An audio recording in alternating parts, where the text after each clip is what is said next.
안녕하세요. 칠 거면 좀 확실하게 쳐요. 예.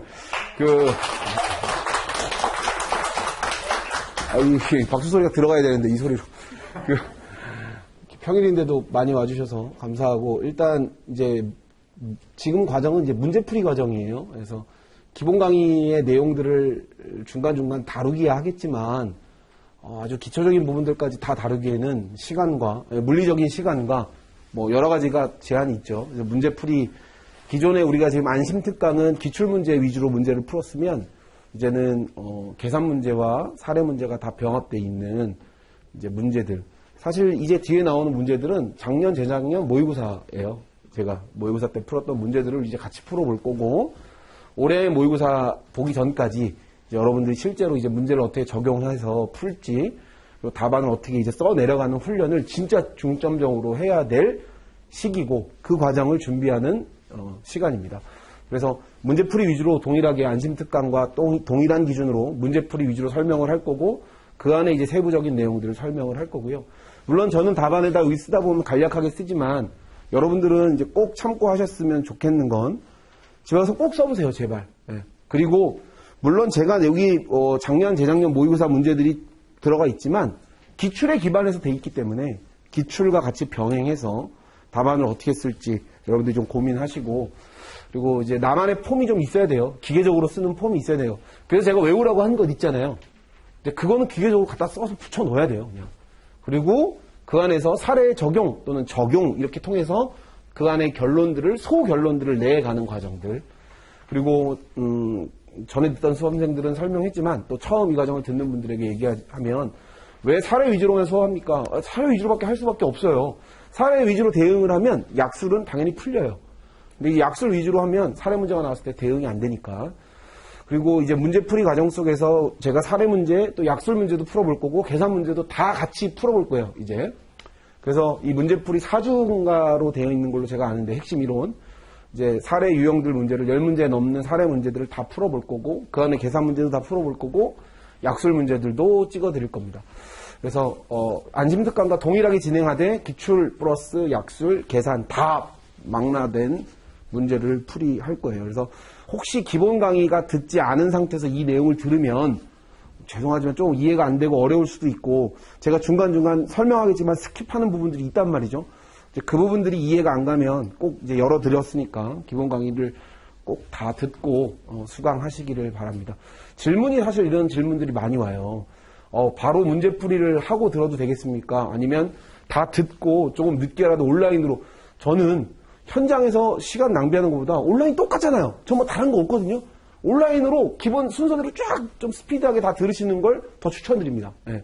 꼭 현장에 나오셔서 옆에 사람들은 괜히 기죽지 마시고, 아는 사람도 없는데 뻘쭘하게 혼자 앉아가지고 이렇게 졸지 마시고, 사실 온라인으로 들으시면 더 이렇게 안 들으신 분들은, 물론 기본 다 되신 분들은 이 오프라인이 훨씬 좋죠. 근데 그게 안 되신 분들은 온라인으로도 충분히 할 수 있으니까, 괜히 와가지고 내용이 이해 안 가시고 아직 습득되지 않은 것들을 듣고 계시는 것보단 쭉 과정들을 듣고 또 조금 늦어도 그렇게 들으시는 게 더 좋을 것 같습니다. 왜냐하면 자동차 보험은 기본 개념과 맥락이 이어지지 않으면 저 뭔 소리인지 하나도 모르거든요. 네. 의학 간이 왜 가냐? 왜 가냐? 몰라, 그냥 간이라니까 간이지 뭐. 근데 자동차 보험은 Y가 들어간다. 왜? 이유를 정확하게 알아야 된단 말이에요. 무슨 말인지 이해가시죠? 그러니까 단편적으로 해결할 수 있는 문제는 아니에요. 그래서 기본 내용이 쫙 정립된 다음에 들으시는 게 훨씬 더 효과적입니다. 이제 문제풀이를 좀 할게요. 이제 130페이지.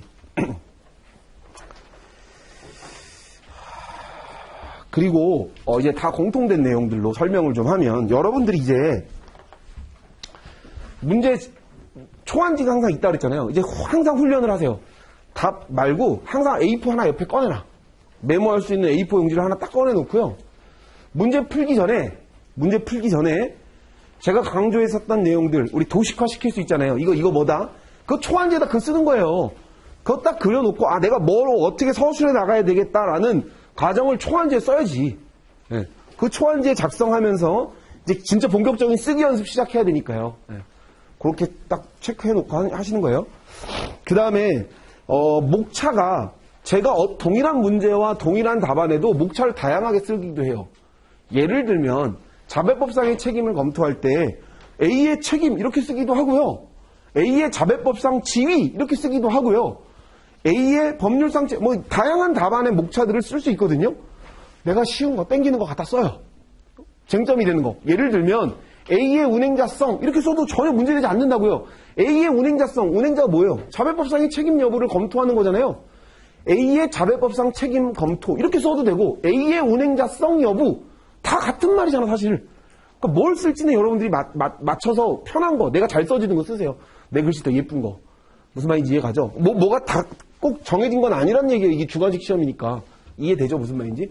그래서 자기만의 폼, 나는 이거 나오면 이렇게 쓸 거야. 라는 내용들을 어느 정도 잡아놓는 게 좋아요. 예. 그래서 제가 그거 외우라고 말했던 거고, 복습 좀 철저히 하세요. 복습. 제발 복습은 오늘 배운 사례는 집에 가서 꼭 한번 써보자. 다음 주 오기 전까지. 자, 그럼 오늘 제가 사례를 한 3개 풀 건데, 그럼 3개 풀면 일주일 동안 사례 한 3개는 써봐야죠. 옛날에 우스갯소리로 그런 얘기 했어요. 사과박스 한 2박스 쓰면 합격한다. 사과박스가 우리 시험지가 딱 그 사과박스만 하거든요. 사과박스 요즘엔 좀 예쁜 거 막 이렇게 나오기도 하는데, 우리 전통적인 영화에 나오는 사과박스 있잖아요. 거기에 하나가 딱 들어가요. 그거 2박스. 그럼 얼마나 써야 되는 줄 알아? 볼펜. 예. 근데 여러분들은 겁주는 거 아니고요. 그랬다 이거죠. 저 때만 해도 그랬어요. 예. 저 3종 대인 때 진짜 그렇게 썼거든요. 저 첫 테스트 떨어졌는데 16장 썼어요. 16장. 시험지를 16장 썼다고요, 제가. 근데 떨어졌어요. 미친놈이지. 10장만 쓰면 되는 거예요. 예. 쓸데없는 거 다 써서 나 잘난 척하고, 예. 하나도 필요한 거. 왜냐면 나 몰랐거든, 그 문제를. 그래가지고 16장 썼는데, 자, 제 멀리 얘기해. 그럼 16장을 써내려면 얼마큼 많이 알고 있던 잡지식이나 내용들이 많았겠냐고요. 무슨 얘기냐면, 이 훈련이 잘 안 돼 있으면 막상 내가 이해가 돼도 못 써. 진짜야. 한번 써봤죠, 우리 그때. 문제풀이 마지막 시간에. 다 알고 고개 끄덕이죠. 고개는 우리 아들도 끄덕여져요. 제 강의가 설명을 듣고 고개가 안 뜨개지는 건 거의 없거든. 다 이해는 돼. 이해돼. 자본은 이해됩니다. 근데 못 쓰지. 왜? 안 써지니까. 그리고 단답형으로 간단하게 2줄 쓰고 결론 정의 내릴 수 있는 문제가 아니잖아요. 쭉 막 소설 쓰잖아. 근데 그게 훈련이 되잖아? 유일하게 답을 몰라도 소설 쓸 수 있는 과목이 자동차 보험이에요. 그치? 에이, 몰라. 근데 그냥 운행자 아니면 민법상 불법행위 책임이겠지 뭐. 그냥 그 알고 있는 거 막 갖다 끄집어 쓴다고요. 몰라도 소설 쓸 수 있는 과목이 또 유일하게 자동차 보험이야. 그러니까 그 과정과 훈련들을 조금 하셔야 돼요. 예. 제가 이 얘기를 왜 계속 하냐면, 작년 이제 여러분들 모의고사 때 시험 딱 보면 차이 격차가 엄청나요. 잘 쓰는 사람, 못 쓰는 사람. 그땐 못 잡아. 코끼리가 있잖아? 이 서커스 나는 코끼리는 이렇게 묶어놓을 때 처음에 쇳덩어리에 묶어놓는데요. 근데 아무리 해도 안 되지. 근데 마지막에는 휴지만 묶어놔도 안 되는데 격차가 확 벌어지고 머릿속에 딱 안 되면 그때는 늦어. 지금 해야 돼, 지금. 근데 지금 내가 왜 이렇게 피통하는 줄 알아요? 지금은 되거든, 하면. 자, 오늘 내가 계산해보니까 한 90일 남았던데 90일날 핸드폰을 부셔. 연락을 하지 마, 아무도. 그냥 혼자만 하든가. 스터디 때문에 또 안 되나? 그러면 어쩔 수 없네. 그러면 핸드폰을 살려두고 모든 일정을 다 삭제. 아니 번호를 초기화시켜 그냥. 그 뒤에 이제 핸드폰 번호가 삭제됐습니다. 문자 보내면 되잖아. 그럼 친한 애들이 막 연락 올 거 아니야. 그 얘기 뭐냐면 이제 다 지우고 이제 죽었다 생각하고 90일 동안. 히딩크가 그런 얘기하다. 100일 앞두고 16강 진출의 가능성을 하루에 1%씩 올리겠다. 여러분들 이제 90일 남았으니까 100%는 안 될 거예요. 지금부터 시작하면 90%는 되겠지. 예. 할 수 있어요. 예. 작년 이맘때 시작하신 분들도 죽어라고 허벅지 찍어가면서 하신 분들을 대. 예. 그러니까 죽었다 생각하고 이제 이렇게 안 하잖아? 내년에 또 한다. 근데 내년에 또 하면 내가 작년에 좀 했으니까 조금 천천히 해야지 내후년에 또 해요. 예. 제가 9년째 하시는 분도 봤거든. 예. 그렇게 하지 말고 지금 할 수 있으니까 올해 끝냅시다. 그죠? 할 수 있어요. 올해 끝냅시다. 제가 계속 갈궈줄게요. 예. 복습 꼭 철저히 하시고 사례 문제 집에 가서 꼭 써보시고 알겠죠? 자, 우리 1번 문제. 이거 작년 모의고사였는데 자, 이게 그 과거 기출의 문제들이 병합되어 있는 문제예요. 자, 우리 한번 읽어봅시다. 다음 사례에서 가불보험회사의 A, B, E에 대한 보상 책임을 설명하고 자동차 보험 약관상 기준으로 이 A, E에 대한 보험회사의 지급보험금을 산출하시오. 물론 이렇게 나올 거예요. 이렇게 나온다는 건 뭐냐면 간단하게 사례에 대한 내용들, 요즘엔 예전처럼 사례 문제에 대한 면부책을 많이 논하라는 문제보다 작년도 그렇고 재작년도 그렇고 사례 나와도 쪼개서 나와요. 쪼개서 10점, 10점, 10점 이렇게 준단 말이에요. 법률상 책임 10점. 이 사람이 운행자 책임지는지 민법상 책임을 지는지에 대한 내용을 알고 있는지 여부가 10점. 보상 책임과 관련된 내용. 그래서 대인배상, 자기신체사고, 무보험자동차상해서 어떻게 될 거니? 라는 거 10점. 지급보험금 10점. 사례가 이렇게 나올 거라고요. 그럼 적어도 제가 작년부터 계속 강조했는데 구분시켜서 답안을 법률상 책임을 충분히 쓰라는 이유는 분명히 만약에 사례로 주어진다면 그거 묻는 문제 나올 거란 말이에요. 그러면 내가 뒤에 여러분들 보면 면부책 많이 틀려요. 맞추는 사람 몇 프로 없어. 왜? 요거 맞으면 요거 틀리고 요거 맞으면 요거 틀리고 누가 쉽게 내겠나? 나도 어렵게 내지. 여러분들 헷갈리게 낼 거 아니에요. 그래서 면부책 뒤에 문제들은 늘 100% 딱 맞는 사람보단 실수해서 틀린 사람들이 훨씬 많단 말이에요. 그런데 법률상 책임 부분들 10점이 주어질 거라고요. 그럼 여기 틀렸으니까 이거 틀렸다. 아니야. 부분 점수 100% 줘요. 그러니까 나는 적어도 이 법률상생이 10점은 무조건 맞아야 돼. 그 법률상 책임 10점이라는 건 뭐예요? 얘 운행자인지 아닌지, 타인성이 누가 인정되는지, 공동운행자의 타인성 여부, 민법상 책임은 누가 지는지 이런 부분들은 제가 계속 강조했잖아. 이걸 무조건 맞추고 가야 돼. 만약 이거 틀렸다. 그냥 봐라 아니야 이게. 자, 한번 봐요 다시. 자, A는 B와 함께 여행을 떠나며 이패스 렌트카에서 이패스 렌트카 손해율이 겁나게 높아요. 사고 없는 애거든. 다 이패스 렌트카야. 이패스 전자, 이패스 물산 아주 대기업이에요. 이패스 렌트카에서 A 명의로 차량을 렌트했대요. 일단 차 빌렸네. 이거 뭐야? 사용대차, 임대차, 그죠? 임대차 계약 관계에서 차 빌려 쓰고 빌려 받은 이 케이스가 되겠지. 그럼 이제 이 추가적인 내용들 머릿속에 기억하고 있는 내용들 딱 끄집어내야 돼. 차 빌려준 애나 차 빌려 쓴 사람이나 차 밖에 사람한테는 다 운행자야. 오케이. 우리 어떻게 대답을 그렇게 금방 해요? 고맙게. 운행자 책임지겠지. 근데 이 내부적인 관계는 조금 다툼이 있겠지. 그죠? 그거 머릿속에 기억해놓고 저녁 식사 후 B의 요청으로 B가 운전하여 숙소로 이동하던 중 불법 정차된 차량과 충돌해서 D는 추돌함 이렇게 써있고 D는 C 소유의 자동차를 운전하던 중 편의점을 가기 위해 정차할 수 있는 장소가 아닌 곳에 차를 잠시 정차시킨 거. 이거 실무적으로 이런 케이스들이 있지. 예를 들면 정차시킨 차 갖다 때려 박은 거예요. 쉽게 얘기하면. 근데 그 정차되어 있는 게 주차되어 있거나 이런 건 아니야. 차 도로 속에 정차되어 있는 것. 근데 이건 실무적으로 우리 실무하시는 분도 알겠지만 요 곡선 모양이냐 눈에 보일 수 있는 거냐에 따라 좀 차이가 생겨요. 이건 과실 여부를 검토할 때. 왜냐하면 곡선, 저도 실제로 그런 경우 가다 보면 이렇게 곡선인데 차 갑자기 막 나와. 정차돼 있어 막. 특히 어디 가면 시골에서 산소 갈 때. 잠깐 세워놓고 막 산소 올라가고 그러잖아요. 성묘하고 이럴 때. 그럼 안 보이는 사각지대에 갑자기 차가 나타난다거나 이런 경우에는 상대적으로 나의 항변의 사유들이 더 있겠지. 갑자기 나와가지고 될 수도 없는 곳에 있었다. 그런데 반대로 8차선 긴 도로야, 그지? 근데 여기 앞에 끝에다가 비상등 켜놓고 정차해놓고 차 뒤에 차도 없었어. 막 정차된 것도 없었고 가시거리가 막 되게 멀리서도 저기 잘 보였어. 그런데 박은 케이스하고는 조금 모양이 다를 거예요. 무슨 말인지 이해가죠? 근데 지금 이건 뭐냐면 어쨌건 세워두지 말아야 될 곳에 세워둔 거야. 그러면 차 세워둔 사람의 과실도 분명히 존재해. 그래서 여기 9대1이라고 했어요. 근데 실무적으로 이런 케이스들을 좀 변동이 있을 수는 있겠지만 이 정도 판단이 되죠.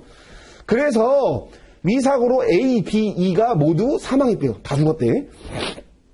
근데 내용을 보니까 모든 경비 및 비용을 공동으로 부담하기로 했대요. 모든 경비를 B가 운전하고 A하고 B는 어떻게 된 거야? 그럼 결국 차를 같이 빌린 거예요. 차를 같이 빌린 거야. 분담하기로 했고. 그리고 이패스 렌트카는 근데 조건을 달지. 이게 중요한 조건이겠지. 밑줄 하나 그렇고. 저뿐만 아니라 모든 강사님들이 많이 강조하는데 실제 이게 시험에 나올 가능성이 많지 않은 이유는 복잡해요. 이거 너무. 복잡하다는 건 뭐냐면 논란이 많아요. 논란이 되는 것들은 사실 문제 내지 않는 게 좋지. 딱 깔끔한 게 더 좋잖아. 근데 이게 만약 문제가 주어진다면 굉장히 논란이 많을 수 있는 문제지만 우리는 정리를 하자. 나올 수도 있으니까. 일단 차량을 A만 운전하도록 지시했어요. 누가? 이패스 렌트카하고 계약을 그렇게 한 거야. 이패스 렌트카하고 계약을 그렇게 맺은 거예요. 제3자가 운전하면 우리 책임 안 질 거야. 라는 여러분들 제주도 가나 렌트카 빌려보신 분들 다 그거 작성해요. 그 운전할 수 있는 자 면허증 제시하지. 그 면허증 제시한 자 이외자는 보험사는 담보하지 않아요. 그런데 우리 공부한 것처럼 이제 뒤에 살펴보겠지만 그렇다고 책임 안 지는데 렌트카 자체에 책임이 없다라고 보기는 어려워요. 차 외부인은. 자, 그건 좀 이따 살펴봅시다. 그리고 C하고 D는 평소 자유롭게 차량을 사용했대요. 부부관계고. E는 D의 어머니로 사고 당시 차량에 탑승하고 있었대. D의 어머니. 자, C의 기준에서는 내 부모 아니네. 자, 딱 머리에 그림이 딱 그려지죠. 아, 어떻게 가겠다. 그럼 이제 어떻게 잘 풀었으냐. 나 이렇게 알고 있고 이해된 거 어떻게 답안으로 잘 써낼지는 이제 여러분 몫이지. 자, 그럼 그거를 훈련해야 된다 이 얘기예요. 그죠? 자, 그럼 제일 먼저 초안지 딱 잡으면 A4 용지에다가 이제 먼저 제일 먼저 그래. 책임의 주체별 그림을 딱 그려야 돼. 책임의 주체라는 건 지금 보험사 2개 나오죠. 각 보험사마다 하나하나씩 들여놓고 값을 적어놓고 값을 적어놓고 지금 값 기준에서 책임을 질 수 있는 사람 3명이 존재해. E패스. 그죠? 그리고 A, B. B가 운전했고 A도 차 빌려 쓴 지위에 있게 되죠. 그죠? 그리고 을보험사는 운전에 지금 아무 관계 있지 않지만 등장해야 될 사람이 한 명 있어. 누구? C. 그렇지. 왜? 차 빌려 쓴 얘는 빌려준 애잖아. C 기준에서. G처럼 말이에요. 그죠? 그리고 차 운전한 D. 이해되죠? 무슨 말인지? 그리고 다친 사람은 A, B, E. 여기도 다친 사람은 A, B, E. 자, 일단 이걸 제일 먼저 그려야 돼. 자, 내가 어디 들어가는지 모르면 안 돼요. 근데 이거 저만 하는 게 아니라 모든 선생님이 다 이거 강조해요. 왜? 이게 시작이야. 일단 풀어갈 때. 이거 해놓고 그 관계들을 들어가야지. 그래서 첫 번째 질문은 뭐예요? 요 관계가 첫 번째 질문. 노란색으로 쓸게요. 자, 보통 법률상 책임에 대해서 논하시오라고 쓸 거라고요. 지금 책임의 주체별 과거 기출도 보면 보통 이렇게 주어지지. 책임의 주체별. 책임의 주체라는 건 뭐야? 얘네들. 문제 있는 애들. 법률상 책임을 질 애들. 얘들의 법률상 책임. 책임의 주체별.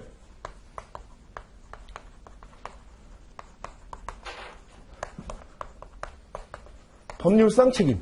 책임의 주체별 법률상 책임은 요 단계를 말하는 거예요. 얘하고 얘, 얘하고 얘, 얘하고 얘, 얘하고 얘, 얘하고 얘. 얘네가 얘한테 지는 요 노란색으로 칠한 요 부분들이 뭐? 10점이에요, 10점. 그럼 여기서 논해줘야 될 책임들은 딱 대표적인 거 뭐? 운행자 책임. 그리고 민법상 책임들도 검토해야지. 이해되죠? 무슨 말인지. 자, 운행자 책임 쓸 때 모르면 나 아무리 운행자 책임을 갖다 쓰려고 그래도 2줄밖에 안 나온다. A는 운행자다. 말고 난 쓸 게 없다. 그럼 자배법 3조 제가 컨트롤 C 컨트롤 V 하라는 거 그거 먼저 쓰고 가요. 자배법 3조에는 이렇게 규정하고 있다. 그리고 운행자 책임에 대해서 일정한 사유가 있는 경우 운행자 책임이 면해지는 사유들도 있다. 운행자 책임의 면책 사유 이렇게 하고 승객의 경우 비승객의 경우 쓰고 사례의 적용 이렇게 쓰라고요. 그러면 사례의 적용 일단 그렇게 하면 한 반쪽 쓸 거예요. 그 반쪽 쓴 다음에 책임의 주체별마다의 운행자 책임 여부들을 쓰면 한 줄 써도 충분한 풍성한 답안이 될 수 있다고요. 자, 더 좋은 건 그 안에서 내용들을 더 풍성히 내용을 써내가면 더 좋을 수 있겠지만 모르겠으면 난 아무리 써도 한 줄밖에 못 쓰겠다라고 하면 지금 제가 말한 대로 그거 쓰고 A의 책임, E패스의 책임 이렇게 쓰면 써내려가라는 얘기예요. 무슨 말인지 이해가죠? 꼭 자, 요 이제 노란색을 하나 체크해 갑시다. 만약 내가 내용을 알고 있다, 좀 안다 그러면 지금 여기서 이 사례는 뭐 묻는 문제예요? 사용대차, 임대차, 계약 관계에서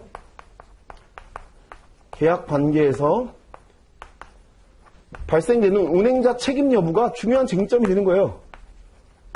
그럼 우리 공부한 대로 기본 판단의 기준은 뭐예요? 차 빌려준 사람이나 차 빌려 쓴 사람이나 다 누구에게는 운행자다?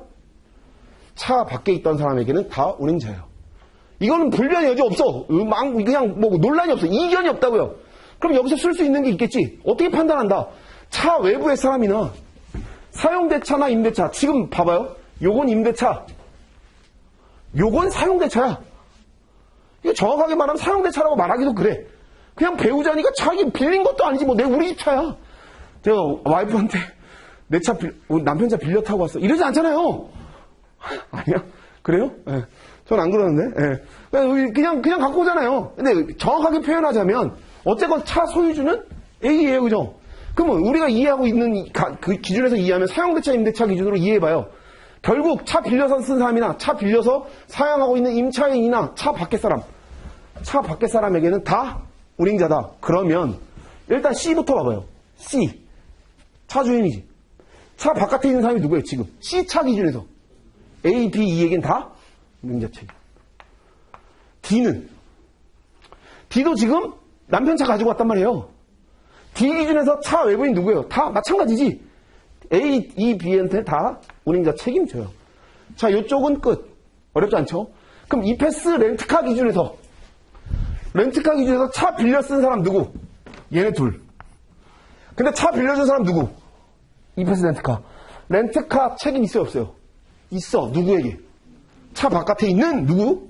E에게는 무조건 운행자 책임진다. 동일해요. A하고 B도 E에게는 운행자 책임져요. 자배법 3조의 운행자 책임. 혹시 기본 강의 안 되신 분들은 오늘 집에 가서 뭐만 하면 운행자 책임이 뭔지만 잘 이해하고 가세요. 10점은 맞추고 가야지. 자, 그러면 이제 문제는 여기지. 이 문제에서의 논점상 언급해줘야 될 법률상 책임의 중요한 점수는 여기예요, 여기. 자, 얘네가 지금 말한 것처럼 차 외부인에 해당하는 이패스 렌트카 그리고 A하고 B가 동일하게 E에게는 운행자 책임진대. 이건 논란 없잖아요, 그죠? 근데 이제 이 내부적인 관계가 문제지. 왜? 이게 어디서 나온 거예요? 공동운행자의 타인성. 기억나죠? 공동운행자의 타인성을 검토하는 첫 번째 기준 뭐야? 공동운행자일 때는 그냥 단순 운행자의 이유만으로 운행자 책임을 지지 않는다라고 하면 불합리한 경우가 생기니까 공동운행자일 때 뭐 따져봐라? 크게 좀 따져봐라. 그걸 뭐라 그래, 판례가? 누가 더 직접적이고 구체적이고 현재적이냐. 그럼 여기서 제일 대표적으로 쓸 수 있는 말이 A, B의 목차로 타인성 이렇게 쓰면 목차 굉장히 좋은 목차가 돼요. 자, 왜? 얘네의 타인성 여부를 논해주겠다 이거 아니야. 별도로 빼서. 그러면 저 같은 경우는 내용을 다 읽지 않아도 타인성, AB에 대한 타인성을 검토하려 하는구나 라는 것만 봐도 얘가 알고 있다라고 볼 수 있겠지. 자, 옛날 우리 시험 볼 때는 그 목차의 중요성을 굉장히 강조했거든요. 자, 왜냐면 목차만 봐도 답안이 보이거든요.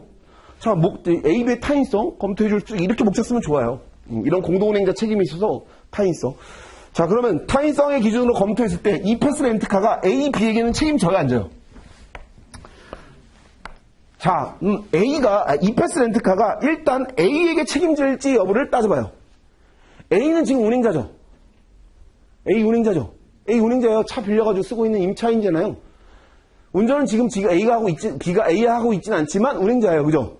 그럼 A하고 이패스 렌트카하고의 운행 지배의 크기 누가 더 커요? A가 훨씬 커요. 그죠? A가 더 훨씬 크다는 건 뭐라고 쓸 수 있을까? A의 운행 지배가 더 직접적이고 구체적이고 현재적이다. 따라서 이패스 렌트카는 A에게 책임질 일이 있다? 없다. 법률상 책임 없다. 자, 민법상 책임도 존재하지 않지. 왜? 지금 이 사고는 이패스 렌트카의 민법상 과실이 존재하지 않아요. 책임도 안 져. 자, 그러면 여기서 얘의 지위도 중요해. B는 누구의 부탁으로 얘기해요, 지금? 봐봐요. 문제 속에서. B의 요청, G가 요청해요. A가 부탁한 게 아니란 말이에요. 자, 그럼 여기서 또 우리 정리하고 갑시다. 일단, 친구 관계면, 얘네들이 동등한 관계에 있다라고 비춰지면, 그 얘기는 뭐예요? 지금 친구잖아요. 자, 아주 극단적인 여기서 사례를 얘기한다면, 빵 셔틀일 경우는 또 달라. 빵 셔틀이 뭐예요? 몰라? 빵 셔틀, 이거, 더 전문 용어로 말하면 C다. 또는, 또 뭐 있어요? 좀 생각해봐. 여자들이 모르는 것 같아서. 뭐라 그래야 되지? 약간, 약간 새끼. 새끼도 아니고 뭐라 그래야 돼? 일단 조수? 조수. 이렇게 조수가 제일 좋네. 근데 이 친구 관계에 이런 경우 거의 없잖아요. 누가 놀러 가? 돈 같이 내고. 이게 그런 경우가 아니지, 지금 이 케이스는. 이렇게 공동의 경비를 내고 같이 가는 케이스가 거의 대부분이에요. 문제 속에서 주어지면. 이 경우는 얘도 얘하고 동등한 위치에 있다라고 보세요. 얘 아무리 봐도 얘는 운전자다라고 생각하면 운전자라고 적어도 되겠지만 그러니까 정리를 하자고요. 어느 정도 통일은 하고 와야지. 친구 관계다. 어느 정도 비슷하다. 라고 비춰지면 극단적인 빵 셔틀을 제외하고는 운행자라고 보라는 얘기예요. 무슨 말인지 이해가죠? 그럼 얘가 운행자가 되면 이것도 공동 운행자의 관계가 돼요. 그죠? 공동 운행자의 관계가 돼서 B에게도 책임질 일이 A는 없지. 자, 정리됐죠? 여기까지. 자, 그럼 여기를 풀어서 써봐. 자, 제가 여기 목차에 쓴 건 어떻게 썼냐면 일단 사용대차 관계에서의 운행자 책임 여부는 이렇게 검토한다. 이렇게 썼고 그 다음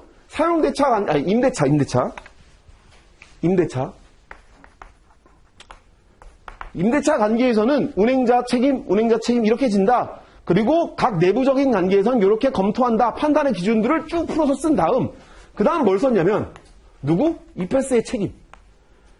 이패스 렌트카의 책임 또는 이패스 렌트카의 운행자 책임 또는 이패스 렌트카의 지위 뭐 이렇게 쓸 수도 있겠죠. 그래서 누구에게? 이 차 외부인에 해당하는 E에게는 운행자 책임지지만 A하고 B에게는 안 진다라고 이렇게 썼고 다음 두 번째 누구? A의 책임 해놓고 A는 똑같이 E에게는 책임지지만 얘하고 얘는 동등한 전부적 공동운행자로 보고 B에게는 책임지지 않는다 이렇게 썼고 3.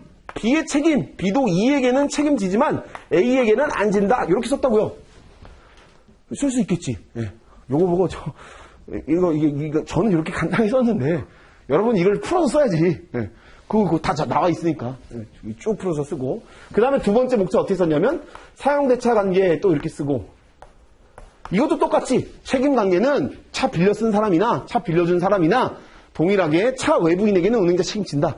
다만 내부적인 관계는 아니다. 똑같지. 이건 두 개의 내용은 똑같아. 그래서 A 이렇게 E하고 소목차로 들어와서 누구의 책임? C의 책임 이렇게 하고 C는 A, B, E에게 다 책임진다. 그 다음에 D의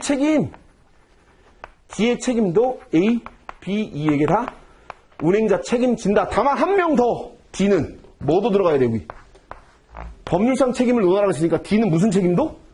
민법상의 책임도 언급해줘야지. 민법상 책임 언급해야 될 사람 한 명 또 있어요. 누구? B. B도 민법상 750조에 의한 불법행위 책임을 진다. 근데 두 개 다 단서로. 다만 뭐? 자배법이 우선 적용된다. 이렇게 쓰면 100점. 이렇게 쓰면 10점이면 몇 점 줄까요? 전 한 8점 이상 줄 거예요. 이 내용 풍성하게 다 들어가면. 근데 여기에 아까 제가 얘기했던 이 내용 바로 이렇게 못 쓰겠다 싶으면 아까 제가 말한 대로 자배법 3조 뭐다? 책임 뭐다? 민법상 책임 뭐다? 쓰고 A, B, C 이패스 A, B, C, D 간략하게 써도 된다 이거예요. 무슨 말인지 이해 가죠? 이렇게 풍성하게 쓰면 좋고 자, 왜 이렇게 더워? 벗어야지. 자, 여러분 오랜만에 강의해가지고 일주일만 쉬고 오면 적응이 안 돼요. 제가 어떻게 했는지.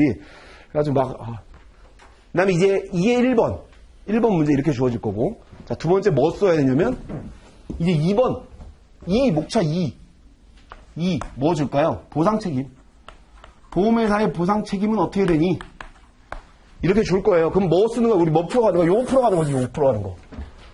요거 풀어가는 것도 할 말이 많아요. 사실, 법률상 책임도 아까 제가 얘기했던 이건 진짜 틀리면 안 돼. 자, 근데 여러분들 조금 뭔가 좀 자신감이 생기잖아요. 요 정도는 나 쓸 수 있겠다.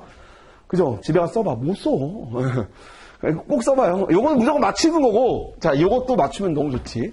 자, 이제 책임 관계들을 따져야지. 이패스 렌트카를 피보험자로 본 논란은 아무것도 없어. 그냥 기피야, 얘는. 자, 얘네 둘이 논란이 되겠지. 자, 그러면 교통 정리. 제가 분명 얘는 차 빌려서 쓰는 애는 누구예요, 지금? 원래. A야. 그럼 A 뭐예요? 그냥, 우리 알듯? 승피야, 그냥. 얘는. 자, 우리 공부한 대로 얘를 뭐로 봤어요, 지금?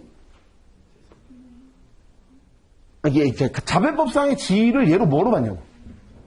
운행자로 봤잖아요. 그럼 얘는 절대 운전피보험자는 될 수 없어. 그쵸? 왜 운전피보험자가 될 수 없지? 운전피보험자는 운전자들이에요. 얘를 운행자로 갖다 놓은 순간 얘는 피보험자가 되려면 승피가 돼야 돼요. 무슨 말인지 이해가죠? 근데 승피로 볼 수 있다 없다? 없지. 일단 승피로 볼 수 없는 첫 번째. 이거 재승낙이 되는 거예요. 그렇게 되면. 그죠? 재승낙 원칙적으로 안 되잖아. 그죠?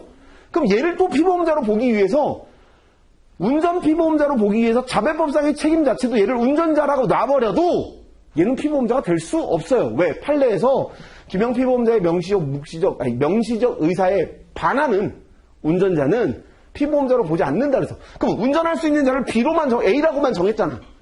그러니까 얘는 운전피보험자라도 될 수 없어. 절대 얘는 피보험자가 될 수 없어. 아예 어떤 경우도. 그냥 없어. 넌 죽었어 그냥 이렇게 하면 돼. 돈 네가 다 물어야 돼. 이렇게 하면 돼. 그게 힘들어서 죽었을지도 몰라요. 네, 어쨌건, 이거 이렇게 얘기하면 또, 고인들에 대한 또, 이걸로 또 기분 나쁘신 분도 있을까봐. 어쨌건 설명을 돕기 위해서. 얘는 절대 피보험자가 될 수 없어요. 그러면, A는 피보험자가 될 수 있냐? 자, 이것도 논란이 많다고 기본 강의 시간에 제가 굉장히 피토하면서 강의했죠? 자, 지금 실무적으로도 이런 케이스들이 있어. 렌트카에 차를 빌려서요.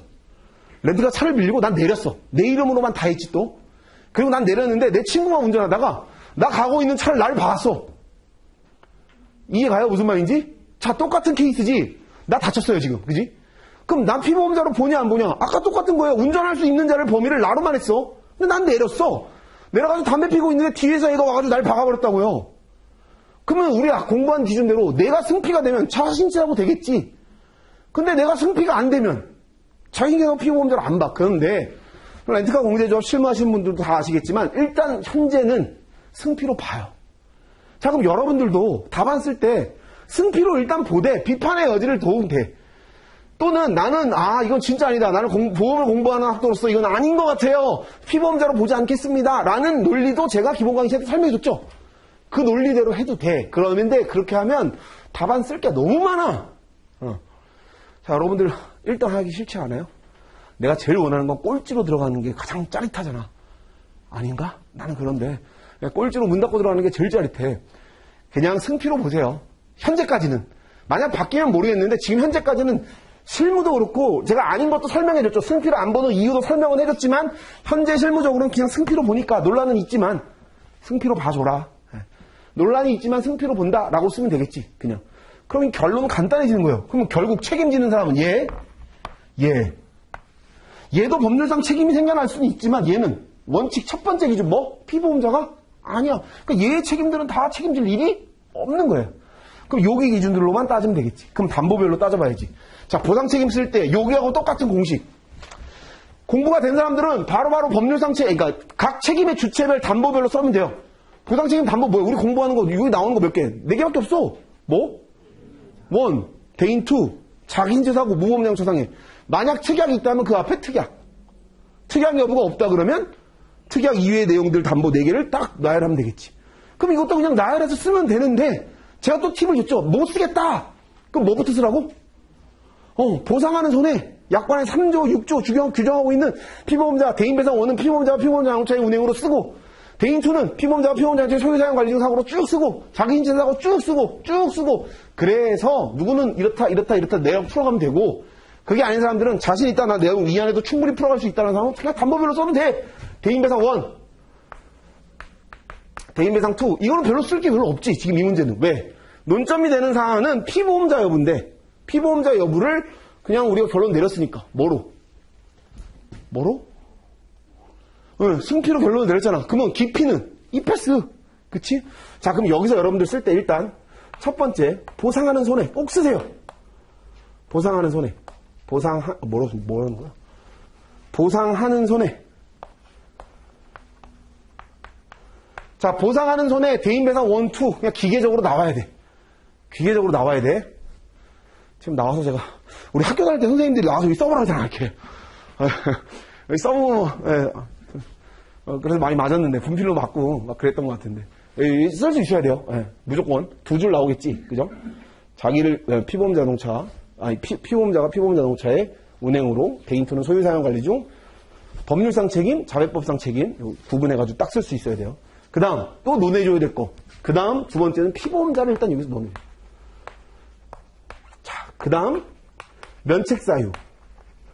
그런데 면책사유가 논점이 없을 때 지금 이 사람은 면책사유 아무것도 없거든. 무면허했다 뭐 유상했니 뭐 이런 거 아무것도 없어. 이거 안 써도 돼 그냥 이럴 땐. 그럼 뭐 바로 사례의 적용 이렇게 쓰면 돼. 피보험자는 A가 승피다. 그리고 이패스는 기피다. 그리고 B는 넌 피보험자 아니다. 죽었다 넌. 이렇게 쓰면 돼요. 내용 쓸 수 있잖아. 어렵지 않잖아. 대인배상 1과 2가 구분되면 또 그 안에서 구분시켜서 써줘야 될 케이스들이 있어. 예를 들면 취급업자다.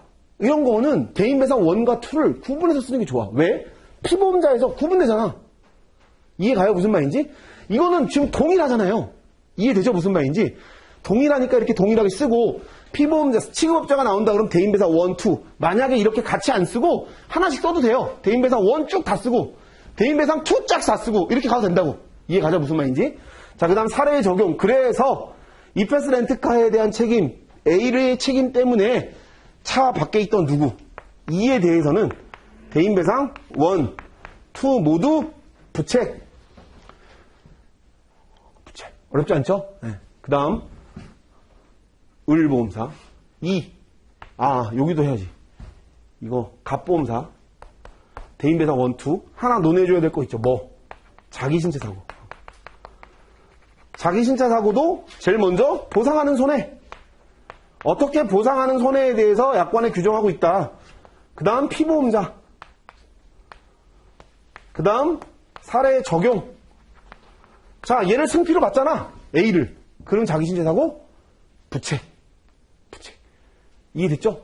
자기신체 사고 부책 쓸 수 있잖아, 이 정도. 자, 그 다음에 을보험사. 을보험사도 똑같지 뭐. 을보험사. 대인배상 1. 1. 대인배상 1부터. 보상하는 손해 똑같아, 여기랑. 그죠? 자, 그래서 아까 제가 얘기했듯, 이렇게 중복되는 거 싫으면, 요 앞에다가 약관상 보상 책임 한 다음에, 제가 설명해 줬죠? 앞에다 끄집어 써, 다 보상하는 손해. 그 다음에 하나씩 풀어가도 돼요. 자, 대인배상 1. 누가 기피? C가 기피. D는 친피 내지 승피. 뭐로 봐도 상관없어. 그죠? 친피로 볼 수도 있고, 승피로 봐도 돼. 아무 관계없어요. 네.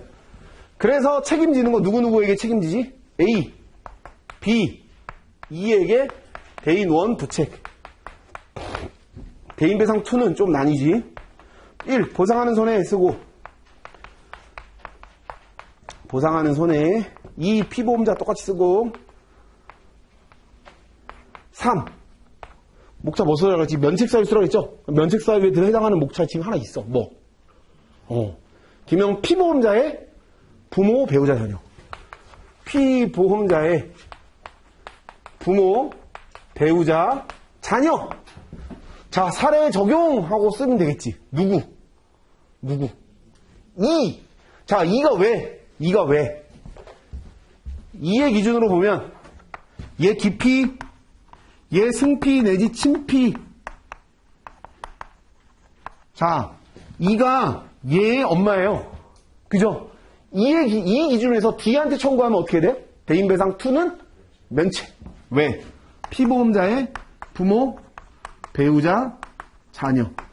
여기 기준으로 청구하면 부책, 면책 사유가 존재하지 않아요.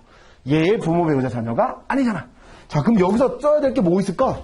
뭐 더 써주면 좋을까? 피보험자, 부배자 쓴 다음에 이게 뭐야 이거? 작년 시험 문제였지. 이게 뭐야? 개별 적용이야, 개별 적용. 개별 적용. 이해돼요? 무슨 말인지? 그럼 개별 적용의 결과, E는 부책이다, 대인배상 2. D에게 청구하면 면책이지만 C의 기준으로 면책 사유가 존재하지 않는다. 부책. 할 수 있겠죠? 네. 체크. 저는 이거 너무 중요한 것 같아요, 이거. 시험에 많이 나오니까, 이거. 가족이 일단 다쳤다. 이거 부부 관계다, 가족 관계다. 그럼 이거 무조건 나오니까. 자, 여기서 더 풍성하게 써주려면 이 개별 적용을 좀 설명해주면 좋은데 굳이 개별 적용 설명하지 말라고 하는 건 아니니까 그냥 개별 적용의 결과 이렇게 나온다. 이렇게 쓰면 돼요. 자, 그럼 하나 더. 또 기본 강의 안 드신 분들. 개별 적용이 누구 때문에 생긴 거예요? 개별 적용. 개별 적용은 피해자도 보호하지만 더 전체적으로 따지면 개별 적용은 피보험자 보호하는 거예요. 그렇죠? 왜 피보험자 보호하는 거예요? 얘 때문에 면책될 거 나는 책임 없다 이거라고 말하지 말라 이 얘기지. 이게 뭔 말이야? 얘 때문에 나까지 면책되면 안 된다는 얘기예요. 피보험자마다 개별적으로 검토해가지고 그러면 책임은 있는데 면책사유에 하지 않는 피보험자를 보호하기 위함이야.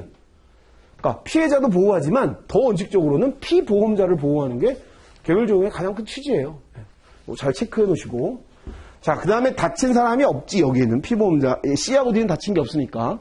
이렇게 체크. 결론은 그럼 어떻게 되는 거야? 갑보험사 기준에서 A는 자기 신체 사고, 그 다음에 B는 그냥 면책, E는 대인 1, 2, 부책, 을보험사 기준에서 A, B는 다 대인 배상 1, 2 부책 대신 누구는? 2는 대인 2는 부책이야. 그러나 대인 1, 2 부책인데 이 대인 2 누구의 책임 때문에? C의 책임에. 그럼 C의 개별 적용의 결과. 개별 적용 결과.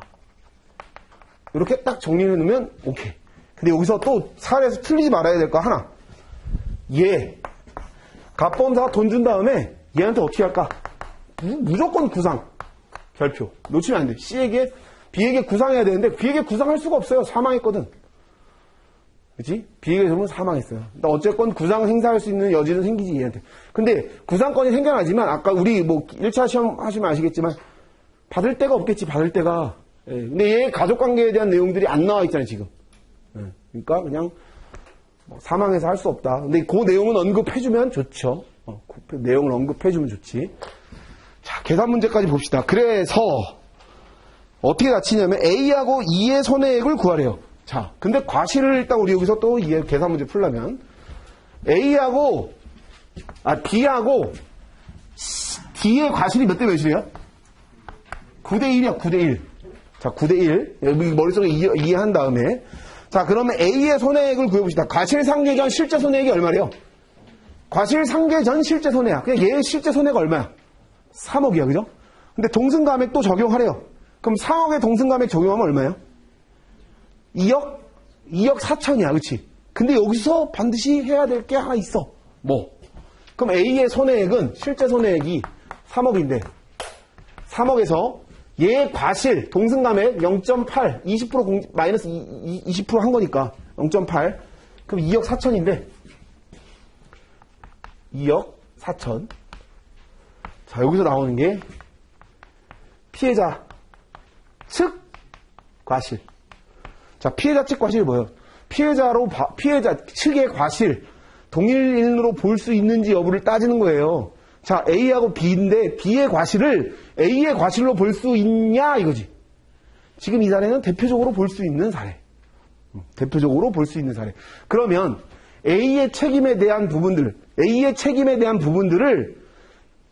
B의 과실을 누구에게? A에게 적용시키는 거야, 그냥. 자, 그럼 제가 이거 한번 설명해 볼게요. 자, 봐봐요. 얘 손해가 2억 4천이었죠.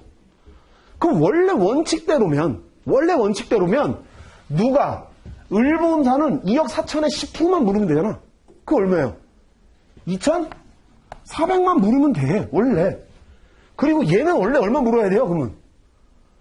얘한테 물어야 될 사람들을 기준으로 따져봐요. B에게, A에게 책임질 애가? 없어요. 그러면 한번 상식적으로 생각해봐요. 얘가 부진정 연대채무잖아. 과실 10%만 있어도 어디에 청구할 수 있어요? 이 돈 다. 을한테 다 청구할 수 있다는 얘기예요. 2억 4천을 다 청구할 수 있는데 그럼 을이 2억 4천을 다 줘야 되냐? 피해자 측 과실을 적용하지 않으면 줘야지. 근데 뭐 하겠다 이거예요. 그럼 2억 4천 준 다음에 얘는 어디에게 청구할 수 있을까? 야, 너 과실이 90%잖아. 니한테 90%를 달라고 요구할 수 있겠지, B에게. 무슨 말인지 이해가요? 그러면 줬다가 구상시키는 거잖아요. 피해자 측 과실은 그거 간소화시키겠다 이거예요. 자, 네 과실 얘한테 그냥 적용시키겠다. 2억 4천 청구해도 그 90%는 네 책임인 거야. 똑같다고 보는 거야. 이렇게 이해하는 거예요. 무슨 말인지 이해가요? 그래서 그러면 얼마 주겠다는 거 그냥 피해자 측 과실 적용시키면 90%는 네 책임이야. 그래서 나는 2,400밖에 안 줄 거야. 원래 얘 책임도 얼마밖에 없는 거예요. 2,400밖에 없는 거야. 9대1이잖아. 얘 책임은 원래 2억 4천밖에 없는데 아까 얘기한 것처럼 부진정 연대 채무니까 내 손에 다 내놔 라고 말할 수도 있다는 얘기예요. 근데 보험사 어떻게 하겠다? 피해자 측 과실 적용시켜서 그냥 2,400 주겠다 이거예요. 이해돼요? 무슨 말인지? 꼭 체크. 재작년 시험 문제였는데 나올 가능성은 없다. 근데 알고는 있어라. 피해자 측 과실이 뭐다? 약술로는 충분히 나올 수 있어요. 피해자 측 과실은 뭐다? 네 과실을 피해자 측의 과실을 적용시키겠다 이거예요. 그 다음 이렇게 하고 끝내는 게 아니지. 2의 자기신체 사고 담보도 있잖아. 대인배상 원투는 그럼 을보험사 얼마 준 거예요? 2,400 주는 거고 얘의 기준에서 자기신체 사고 승낙피보험자로 받잖아. 그럼 자기신체 사고 승낙피보험자에 해당하는 보험금도 구해야지. 자기신체 사고 보험금 어떻게 구해요? 지급기준 얘기해봐. 실제 손해액 마이너스 대인배상 원투에서 받을 수 공제액에 대인배상 원투 무보험장 최상이 다 들어가지, 그죠? 그럼 대인배상 원투로 받을 수 있는 금액 얼마? 2,400. 400. 실제 손해는 3억. 그죠? 거기서 2,400 빼면 남는 금액이 있지만 한도만큼 주겠지. 한도가 얼마야? 3천만 원 사망보험금 한도야. 그러면 3천만 원 주는 거예요, 그냥. 그럼 대인배상 원투로 2,400. 그럼 대인배상 원투, 2가 나가는 게 거의 없겠네. 대인 원 한도에서 다 주는 거 아니야, 그죠? 사망보험금 한도가 1억 5천이니까. 그럼 결국 대인배상 원에서 2,400 줄 거고, 자기 신체사고로 얼마? 3천 주겠지. 이해되죠? 무슨 말인지? 네. 그 다음, 2의 사망보험금. 2의 사망보험금도 똑같이. 2는 어디서 돈 받을 수 있는지를 일단 체크해요. 어디서 돈 받을 수 있어? 갑에서도 대인배상 원투 다 받고, 을보험사에서도 대인배상 원투 다 받아요. 그럼 대인배상 원투를 다 받으니까 얘네가 9대1로 나눠서 주겠네. 그죠? 대인배상 원투를 9대1로 나눠서 줄 건데, 얘 실제 손해액이 얼마예요? 5억이래. 그죠? 근데 동승감액 얼마? 20%. 그럼 얼마? 4억이야, 4억. 그럼 이 4억이 대인배상 원투로 주는 거예요. 그죠? 어디에다 청구하든 관계없어. 다만 이 비율로 나뉘겠지. 9대1로 비율로. 그죠? 3억 6천은 얘가 줄 거고 4천은 을보험사가 주겠지. 그 다음에 끝이 아니지. 자기 신체사고는 어디서도 받을 수 있어. 아, 여기 놓쳤네. 자기 신체사고도 있지. 자기 신체사고. 왜? 승낙피보험자, 친족피보험자의 부모, 배우자, 자녀. 자기 신체사고도 부책. 어디? 을보험사 기준. 근데 을보험사 기준으로 부책시키는데 계산은 또 달리 해야 되겠죠. 실제 손해 5억에서 대인배상 원투로 받을 수 있는 금액 얼마? 4억을 빼고 그리고 1억을 보상받을 수 있는데 한도가 얼마예요? 사망보험금 한도가 얼마야? 자기신체사고? 1억이네. 그러면 1억 그냥 지급. 이해됐죠? 무슨 말인지? 비율적으로 나뉘는 거. 자, 그 다음 이렇게 한 다음에 을보험사 기준으로 자기신체사고 놓쳐놓은 거 있나? 뭐 다 쓴 것 같아요. 네.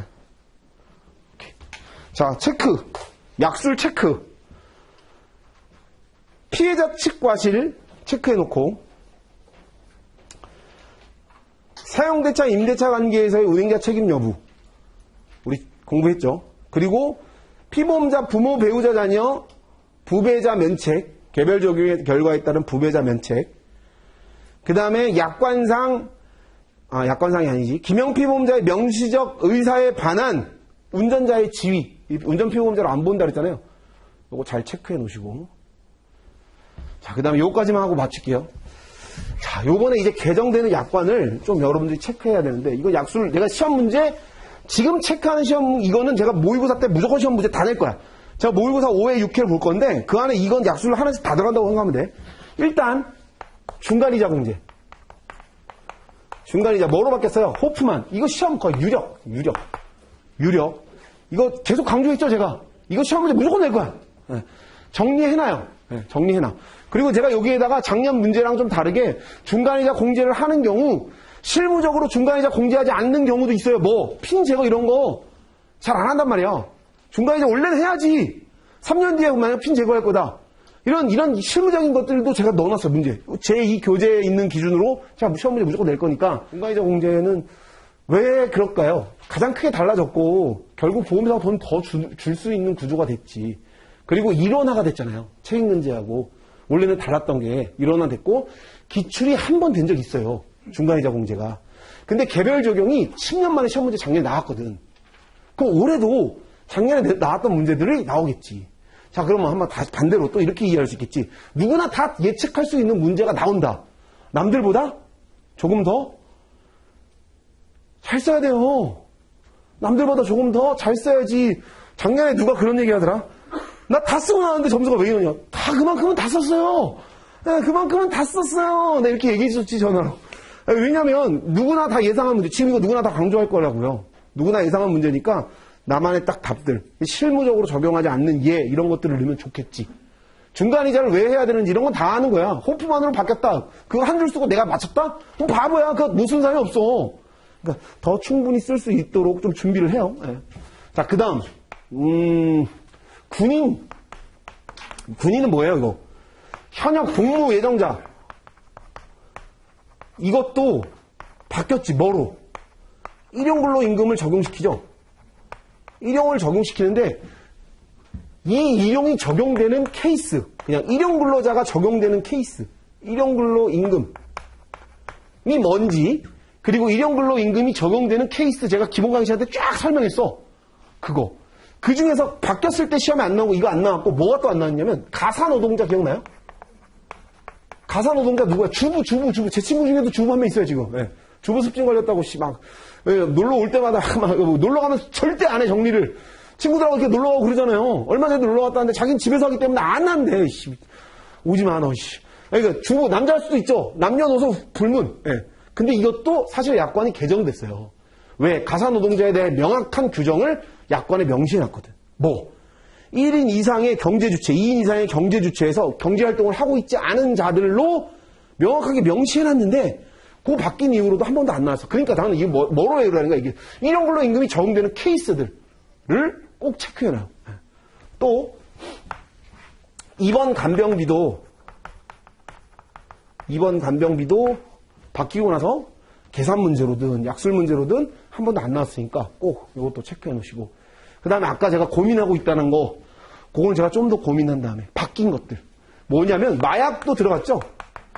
마약도 사고부담금에 들어갔어요. 자, 이걸 사고부담금 작년에 낸 문제를 또 줄까? 안 줘. 계산 문제로 주겠지. 자, 계산 문제로 어떻게 줄까? 그것도 제가 기출에 넣어놓을 거예요. 여러분들 모의고사 때. 왜? 대인 담보의 기준이 이제 여러분들이 적용되는 시험 기준. 와, 날짜가 내가 7월 정이라고 그랬죠? 언제인 줄 알아? 7월 29일이야. 여러분들이 시험 보기 이틀 전에 약관이 적용돼요. 그 약관이. 자, 그럼 정확하게 사고부담금 기준이 바뀐 내용들 제가 교재에도 여러 번 설명했는데 뭐로 바뀌어요? 어떻게? 그냥 전액 대인호는 다 안 준다고 보면 돼요. 대인호는. 자, 이따가 문제 풀어볼게요. 그거 사고부담금 할 때. 그 다음에 하나 또 우리가 검토할 건 이제 예정돼서 바뀐 거. 지금 약관에 4월 1일자 약관에 보면 자동차보험 4월 1일자 약관에 이게 다 들어가 있어, 지금. 뭐라고 돼 있냐면 2022년 12월 31일 사고, 그 이후 사고, 그럼 2023년 이후의 사고들을 이렇게 하겠다라고 구분시켜놨어, 딱. 그 얘기는 뭐예요? 2023년 1월부터는 이걸 적용시키겠다, 이거거든. 그게 뭐냐면 12급에서 14급의 환자들. 이 사람들은 4주간만 집을 보증해주겠다, 이거예요. 4주간만. 그런데 여기서 또 특이한 것들이 있어요. 제가 요것만 하나 별도로 정리를 나중에 한번 해줄게요. 요 밖에 있는 계층들을 제가 한번 설명을 해줄 건데, 차 대 차에만 또 적용이야. 왜 차에다만 적용해요? 오토바이. 보행자는 또 요게 적용 안 돼요. 차 대 차 사고일 때 과실 여부들. 그러니까 요거 바뀐 것들은 제가 한번 설명해 줄게요. 그리고 또 7월부터 할 거예요. 7월부터 한방병원 문제 많지. 뭐 실망하는 분들 알아요. 한방병원 입원으로 돈 많이 벌거든요. 저희 지나가다 보면 뭐 한방병원 겁나 많아. 교통사고 전문이래. 다 전문. 무슨 전문이야. 침 놔주는데 한방병원 손해율이 겁나게 높거든. 근데 그거에 대한 내용들, 그게 뭐로 되냐? 다 1인실만 만들어 놓고 상급병실 차액을 요청하는 게 많았거든요. 근데 이제 그거에 대한 규정을 만들어. 그럼 그게 뭐야? 기준병실을 놔두지 않으면 1인실도 다 기준병실로 두겠다. 이게 굉장히 이슈화 되는 거니까 요건 우리가 약술로 준비하자고요. 제가 쭉 정리해서 줄 테니까 그만 외워. 뭔지 알겠죠? 네, 요 개정되는 큰 내용들, 골자들. 이런 건 다 교재에 있는 거니까 체크하시고, 요 바뀐 부분들은 제가 별도로 유인물을 나눠줄게요. 아, 힘들어. 10분만 쉬겠습니다.